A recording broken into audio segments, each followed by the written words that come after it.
Hi everybody, Christian here. I apologize for being MIA for a little while. I've been working through a bit of a health crisis lately, but the Lord has brought me through it, and I am excited to be back with you all. So, to get started with today, I want to start us off by just reading what I would personally think is one of the most difficult commands in the entire Bible. Already? Love your neighbor as yourself.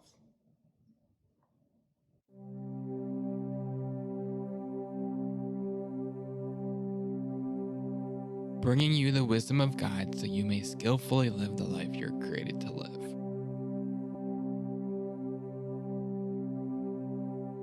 This is called the wisdom. Let's get started.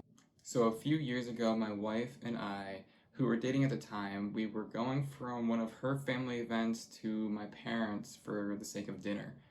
And just to give you a little bit of context, we were on a back road, a road that I actually drove every single day and personally was overconfident with.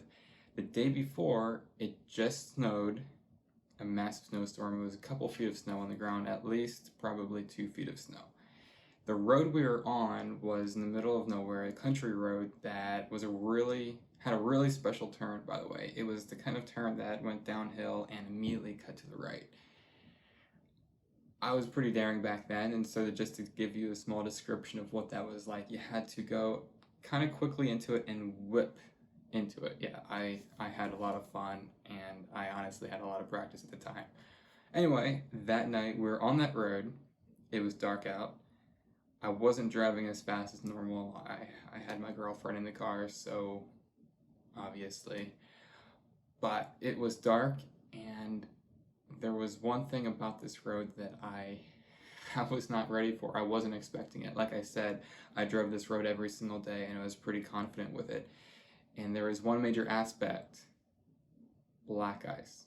It turns out that at the bottom of this road, it was covered in black ice, and I had no idea. I wasn't expecting it at all. So going into that turn, do you have any idea what happened next? You know how I said you had to kind of whip into it? Well, that's exactly what happened. I whipped into it, and the car, hitting that black ice, began whipping around.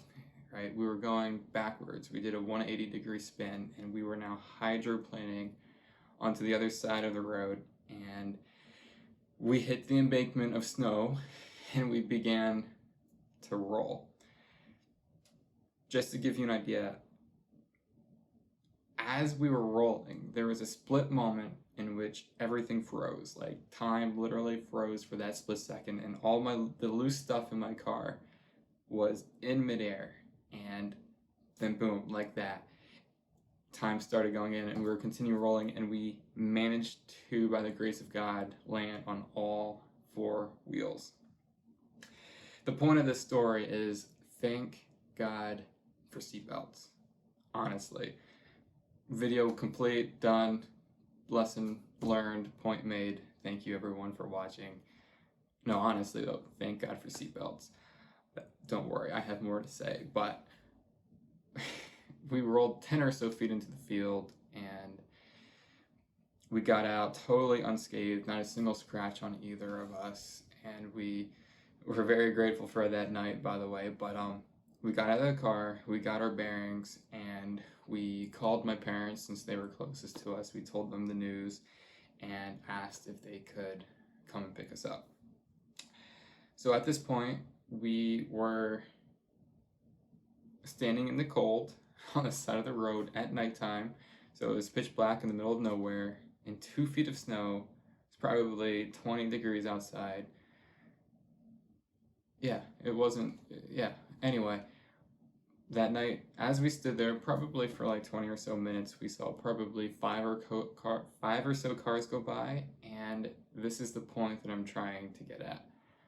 Out of those 5 cars that drove by, how many people do you think stopped to see if we were okay? Any guesses? 0. 0 cars stopped to see if we were okay. At first, I didn't really think much of it, to be honest with you, but afterwards, I was kind of taken back by it.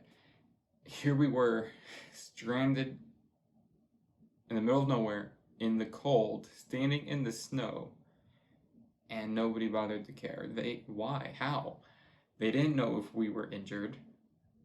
They could see our car battered and bruised in the middle of that field. Clearly, we weren't getting that out. They didn't know if we had help on the way or if our phones were lost or damaged in the accident. They had no idea, yet they didn't care, it seemed. Afterwards, I was kind of offended, and especially thinking back on it, it makes me really wonder. And my question for you is, have you ever experienced anything like this before? Or a more difficult question is, have you ever been the one to keep driving before? You don't have to answer that question right now, but just to make you think about it, I have another example that might be a little bit more relatable, or at least we can imagine it a little bit better. So imagine this with me. You are walking down a city street, and it's a really busy street, and just to give you a good visual, imagine you're in Times Square. If you've never been to Times Square, you've seen it on TV, I guarantee it. Close your eyes and imagine with me that you are walking down Times Square in the middle of the day. People everywhere, noise, tons and tons of noise, lots and lots of commotion. And in the midst of all of this commotion, you hear somebody yelling for help. Can you picture that? Think about that. Tons of noise, and you hear somebody yelling, and you look up and you see somebody getting mugged, right? In broad daylight. Believe me, it happens. You see somebody getting mugged, and panic kicks in, right? And this desire to help them somehow. You want to help. You obviously want that person to be okay, right? But then something terrible kicks in. Fear. Fear kicks in and paralyzes you. That fear convinces you there is nothing that you can do. You might get hurt yourself. You'll just get in the way. And you convince yourself, let somebody else help, right? Let somebody else take care of them. Let somebody else jump to the rescue. Let me tell you, I get it. I understand.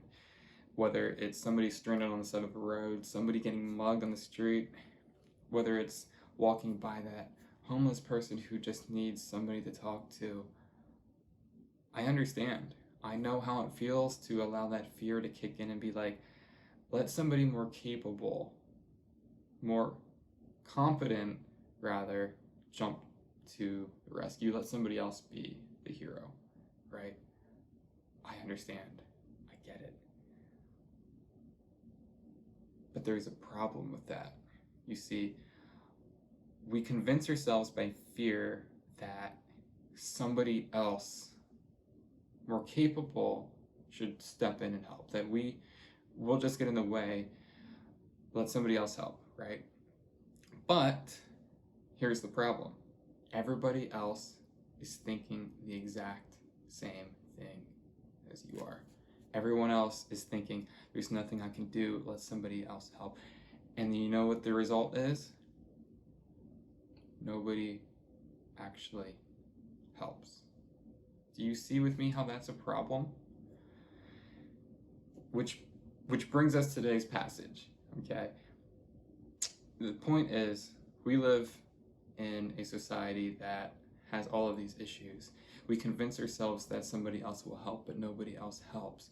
And my question for today is, how did we come to that point? How did our society fall to that extent that nobody is willing to help each other in need? And my challenge today is rather, how can we make it better? How can we reverse the societal perspective and in the end have a better world to live in? That's my question for today. So let's look to God's word. And as you know, we are working through the book of Proverbs. So Solomon actually does have something to say about this. This verse that we're about to read has the power to convict all of us, and it should. So join me as we look to the book of Proverbs for what will help us today. Do not withhold good from those to whom it is due when it is in your power to do it. Did you hear that? Let me repeat that. Do not withhold good from those to whom it is due when it is in your power to do it. Let's face the facts. We live in a fallen world full of situations and people that need help, right? From people stranded on the side of the road with a flat tire, to the homeless person who needs food or at least somebody to talk to and let them know that they matter. People who lose their jobs, people who simply need somebody to comfort them or give them course correction. The point is, we live in a world with a lot of needs, right? Do you get what I'm saying? There are a lot of needs in this world. Which brings me to today's first point that I want you to hear. Are you ready? So, the first point that we need to understand and grapple with today is this. You have the means to help people. It's true. You have the means to help that person stranded on the side of the road like my wife and I were that night. You have the means to help that person by allowing them to use your cell phone to communicate for help. You have the means to provide a meal for that person who desperately needs it, to comfort that person who just lost a loved one or lost their job or simply needs some course correction and encouragement. You have the means, and this is the real kicker, you have the means to share the gospel with those who have never heard it before.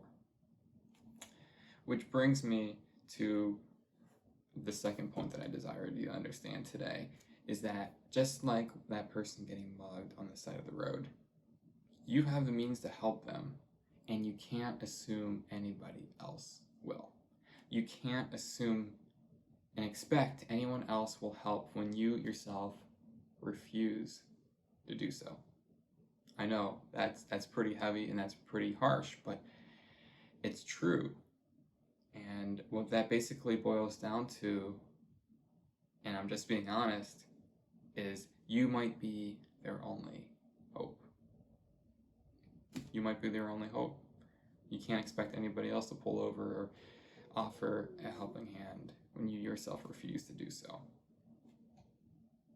Something that we simply have to expect and understand.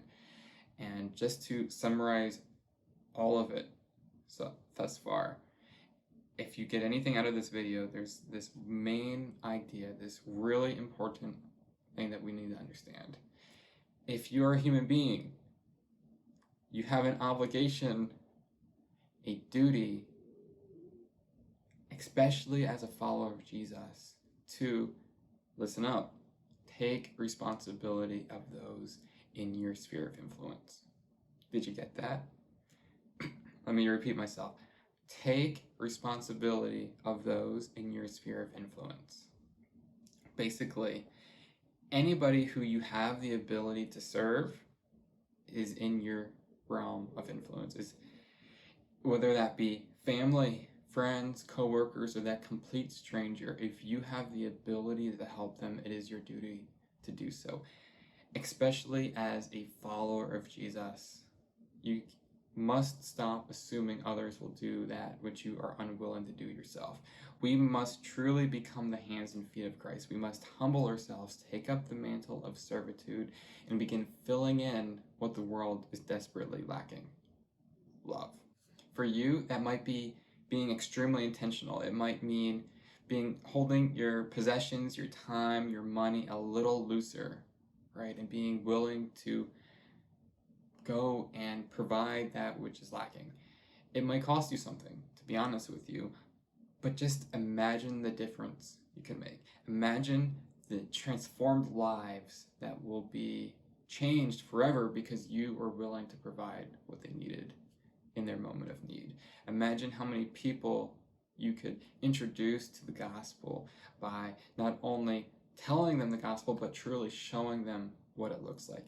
Imagine the world that we could possibly live in, not having to be afraid to go out, but rather being proud of the world that we have made it to be. Personally, that's pretty exciting. For me, I would love to live in a world like that, and I sure hope you would as well. But we must stop assuming others will help and begin being the ones doing the helping. We must take responsibility for those in our sphere of influence, because you might be their only hope. And with that, we are done for today. Thank you everyone for watching. If you learned anything or appreciated this video at all, please hit that like and subscribe button below. And don't forget, calledtowisdom.com offers free devotionals for the growing Christian, so go check them out. And until next time, go live wisely, everyone. See you later.